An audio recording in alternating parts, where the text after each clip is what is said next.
कल्पना कीजिए कि अगर आपके पास कोई आए और आपको दो ऑप्शन दे। पहला कि आप रेत पर मौजूद रहते यानी सड़क के सभी पार्टिकल्स गिनकर उसे बताएं, या फिर आप ब्रह्मांड में मौजूद सभी तारों की गिनती करें। ज्यादातर लोग रेत के कण गिनने के बजाय आकाश में टिमटिमाते तारों को गिनना पसंद करेंगे। तारे आकार में बहुत विशाल हैं और आसानी से दिखाई देते हैं। हर तारे के बीच कई अरब किलोमीटर की दूरी भी होती है, तो ऐसे में इन्हें रेत के पार्टिकल्स की तुलना में गिनना ज्यादा आसान है।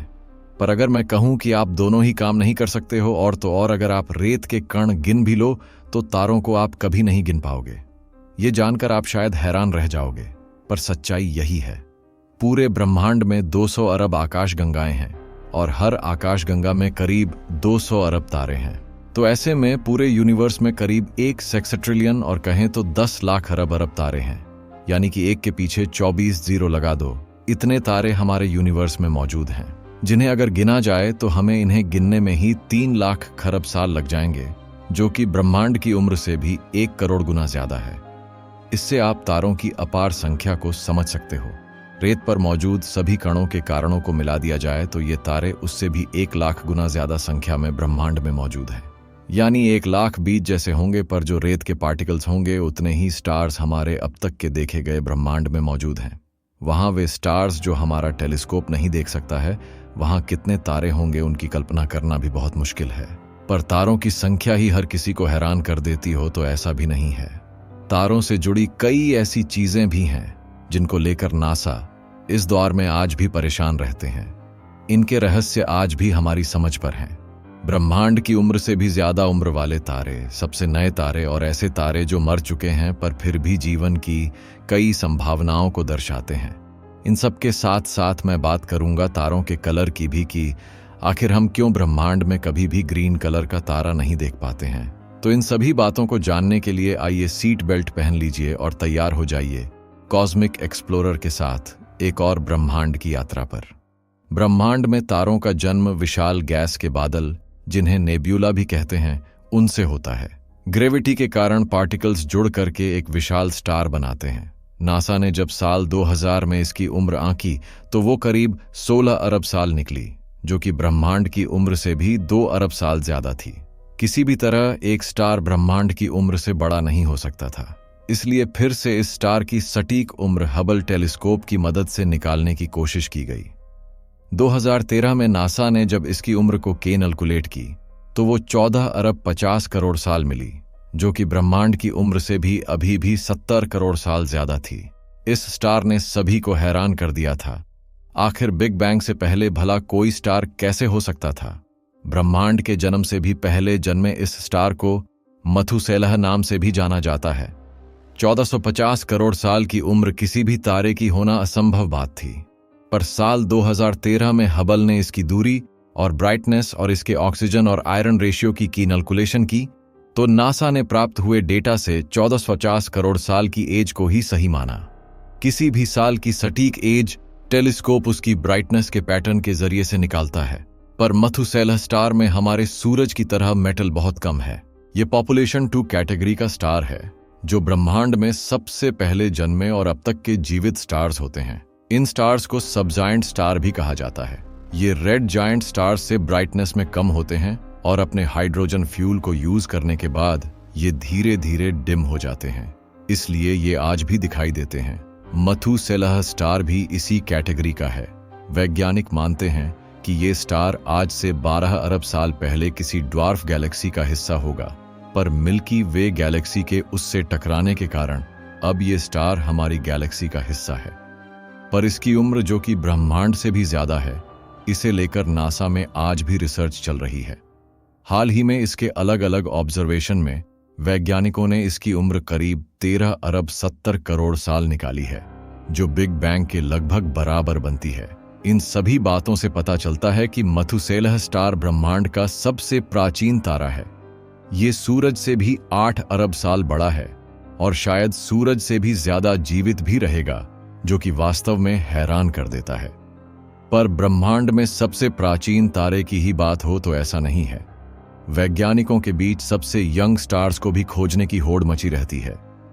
यंग स्टार्स को खोजने के लिए टेलीस्कोप लगातार गैलेक्सी में मटेरियल की ब्राइट डिस्क देखते हैं, जिनको प्रोटोप्लैनेटरी डिस्क भी कहा जाता है, पर 100 लाइट ईयर में फैला धूल का बादल, जिसमें 60 लाख सूरज जितना मास होता है। ग्रेविटी द्वारा इसमें कई छोटे फ्रैगमेंट्स जुड़ करके एक विशाल एग्रीगेट बनाते हैं और धीरे धीरे गैस के रूप में मटेरियल को सोख कर लगातार बढ़ते हैं। पहले दिन से लेकर अगले 5 लाख साल तक एक स्टार प्रोटोस्टार की कैटेगरी में आता है। यहाँ ये नया तारा लगातार मटेरियल को सोखता है और बहुत तेज घूमता है, जिससे ये कई बार विशाल गैस के जेट्स भी रिलीज करता हुआ दिखाई देता है। प्रोटोस्टार में ब्राइटनेस और उसकी घूमती हुई प्रोटोप्लैनेटरी डिस्क के जरिए वैज्ञानिक नए तारों को खोजते हैं, और जैसे जैसे ये तारा उम्र में बड़ा होता रहता है तो वो गैस के जेट्स भी कम छोड़ता है। इन सभी कॉन्सेप्ट्स के जरिए वैज्ञानिक एक नई जन्मे तारे की उम्र का पता आसानी से लगा पाते हैं। हाल ही में वैज्ञानिकों ने 2 नए तारों को खोजा था जिनकी उम्र महज 10 लाख साल थी।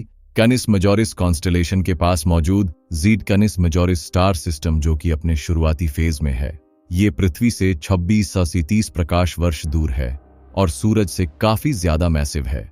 इसकी ब्राइटनेस सूरज से 1300 गुना ज्यादा है और ये अभी अपने स्टेलर एवोल्यूशन फेज के पहली फेज में ही है। प्रोटोस्टार होने के कारण हम इस स्टार की सर्कुलर डिस्क देखते हैं। ग्लॉस ऑब्जर्वेशन से पता चलता है कि ये बाइनरी स्टार सिस्टम है।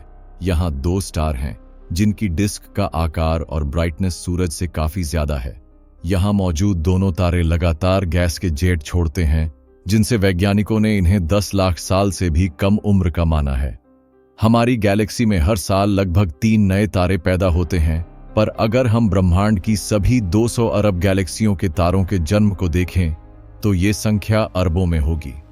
हर साल ब्रह्मांड में अरबों तारे बनते हैं और करोड़ों खत्म होते हैं। जिस गैलेक्सी में ज्यादा धूल के बादल और नेब्यूला होंगे, उतने ही तारे उस गैलेक्सी में बनते हुए दिखाई देते हैं, पर हम ज्यादातर तारों को अपनी गैलेक्सी के ही देख पाते हैं। इसलिए ब्रह्मांड में जन्मे सबसे नए तारे हम अपनी गैलेक्सी के ही कंफर्म करते हैं। फिलहाल ज़ीड कैनिस मेजोरिस स्टार सिस्टम 2020 तक अब तक का खोजा गया सबसे नया तारा है। यहां आप तारों को बंधते हुए देख सकते हैं। अभी इस तारे को सूरज जैसे मेन सीक्वेंस स्टार बनने में अब लाखों साल लगने वाले हैं, तो हमारे जीवन काल तक तो ये अभी भी एक डिस्क के आकार का ही दिखाई देगा। अब आपने ब्रह्मांड के सबसे पुराने और यंग स्टार्स के बारे में जान लिया है। मथुसेलह की उम्र 1450 करोड़ है, तो वही ज़ीड कैनिस मेजोरिस की उम्र मात्र 10 लाख साल के आसपास है। इंसानी स्केल पर कंपेयर करें तो मथुसेलह अगर 80 साल का है तो ज़ीड कैनिस मेजोरिस केवल 2 दिन का है। इससे आप इन दोनों की उम्र का अनुमान लगा सकते हैं। पर ब्रह्मांड में तारों की उम्र ही एक सबसे बड़ा रहस्य नहीं है। कई बार तारों के रंग भी हैरान कर देते हैं। ज्यादातर आप red dwarf, red Supergiant star, yellow dwarf star, blue star जैसे तारों को ब्रह्मांड में देखते हैं, पर क्या आपने कभी किसी ग्रीन स्टार को देखा है? क्या आपको कोई ऐसा तारा याद है जिसका रंग हरा हो? अगर नहीं तो चलिए मेरे साथ और जल्दी से इसका रीजन भी जान लीजिए।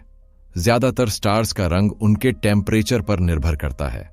सबसे ज्यादा गर्म तारे अल्ट्रावायलेट और एक्सरे लाइट एमिट करते हैं, वहीं इनसे कम गर्म तारे विजिबल लाइट, तो थ्रेड ऑन ऑब्जेक्ट्स और स्टार रेडियो वेव्स छोड़ते हैं, पर ये एकमात्र सिंगल वेवलेंथ की ही लाइट छोड़ते हैं। तो ऐसा नहीं है, अलग अलग ऑब्जेक्ट्स विजिबल लाइट भी रिलीज करते हैं। असल में ये फोटॉन्स को ही रिलीज करते हैं, जो कि विजिबल लाइट के स्पेक्ट्रम यानी 300 से 700 नैनोमीटर की रेंज में अलग अलग वेवलेंथ पर हम रिसीव होते हैं। तो ऐसे में ज्यादा गर्म तारे हमें ब्लू दिखाई देते हैं, तो कम गर्म यानी सूरज जैसे तारे हमें पीले दिखते हैं, तो ठंडे तारे यानी रेड ड्वार्फ स्टार हमें लाल रंग के दिखाई देते हैं। पर कई बार तारे ब्लू ग्रीन फोटॉन्स भी एमिट करते हैं, पर उसके बाद भी वो हमें कभी भी हरे नहीं दिखाई देते हैं। ऐसा इसलिए होता है क्योंकि ग्रीन फोटॉन्स के साथ तारे ब्लू और रेड फोटॉन्स भी एमिट करते हैं, जो हमारी आंखों में मिक्स होकर एक अलग ही कलर बनाते हैं, और ये कलर होता है व्हाइट। इसलिए सूरज, जो कि मिड रेंज टेम्परेचर का स्टार है और ब्लू ग्रीन फोटॉन्स भी एमिट करता है, और उसके बावजूद भी वो हमें व्हाइट कलर का ही दिखाई देता है। हालांकि कुछ लोग इसे पीला भी कहते हैं, पर ऐसा नहीं है। सूरज हमेशा व्हाइट ही नजर आता है, पर हमारी आंखें धोखा खाकर उसे पीला देखती है। वही अगर कोई तारा सच में ग्रीन लाइट को ही मेजर रिलीज करे तो भी हम उसे ग्रीन नहीं देख पाएंगे।